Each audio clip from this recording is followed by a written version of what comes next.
நாமக்கல் மாவட்டம் பள்ளிப்பாளையத்தில் பேருந்து நிறுத்தம் உள்ள பகுதியில் பொதுமக்களுக்கு இடையூறாக உள்ள தனியார் பாரை நிரந்தரமாக அகற்ற நடவடிக்கை எடுக்கவில்லை என கண்டித்து அதிமுக முன்னாள் அமைச்சர் தங்கமணி தலைமையில் கண்டன ஆர்ப்பாட்டம் நடைபெற்று வருகிறது. இது தொடர்பான விவரங்களோடு இணைகிறார் இந்த செய்தியாளர் தங்கமணி. வணக்கம். மேலும் விவரம்.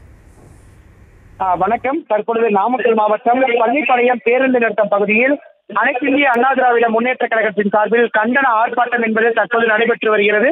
நாமக்கல் மாவட்டம் பள்ளிப்பாளையம் பேருந்து நிறுத்தம் பகுதியில் தனியார் FL2 AC உயர் ரக மதுபான கூடம் என்பது கடந்த ஒரு மாதத்திற்கு முன்பு திறக்கப்பட்டிருக்கின்றது. தொடர்ந்து இந்த பள்ளிப்பாளையம் பகுதியில் திறந்திருக்கும் இந்த உயர் ரக AC மதுபான கூடத்திற்கு அருகில் பல்வேறு தனியார் வங்கிகள் மற்றும் பல்வேறு தனியார் மருத்துவமனைகள் இயங்கி வருகிறது. அதே சமயத்தில் சாலைகள் மிகவும் குறுகலாக இருக்கும் நிலையில் அடிக்கடி விபத்துகள் ஏற்படும் நிலையில் உடனடியாக இந்த உயர் ரக AC மதுபான கூடத்தை மூட வேண்டும் என பல்வேறு கட்சிகள் வலியுறுத்தி ஆர்ப்பாட்டம் நடைபெற்று வந்த நிலையில் கடந்த 4 தினங்களுக்கு முன்பு அனைத்து இந்திய அண்ணா திராவிட முன்னேற்ற கழகத்தினுடைய பொதுச் செயலாளர் எடப்பாடி பழனிசாமி ஆணைக்கிணங்க தற்பொழுது நாமக்கல் மாவட்டம் பள்ளிப்பாளையம் பேருந்து நிறுத்தத்தில் நாமக்கல் மாவட்ட அனைத்து இந்திய அண்ணா திராவிட முன்னேற்ற கழகத்தின் சார்பில் மாபெரும் கண்டன ஆர்ப்பாட்டம் என்பது முன்னாள் அமைச்சர் தங்கமணி தலைமையில் தற்போது நடைபெற்று வருகிறது. இந்த ஆர்ப்பாட்டத்தில் சுமார் 500க்கும் மேற்பட்ட அதிமுகவினர் கலந்து கொண்டுள்ளனர்.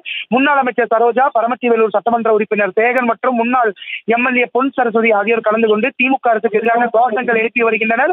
உடனடியாக இந்த உயர் ரக AC மதுபான கூடத்தை மூட வேண்டும் அல்லது முற்றுகையிடும் போராட்டம் நடைபெறும் என முன்னாள் அமைச்சர் தங்கமணி தெரிவித்துள்ளார்.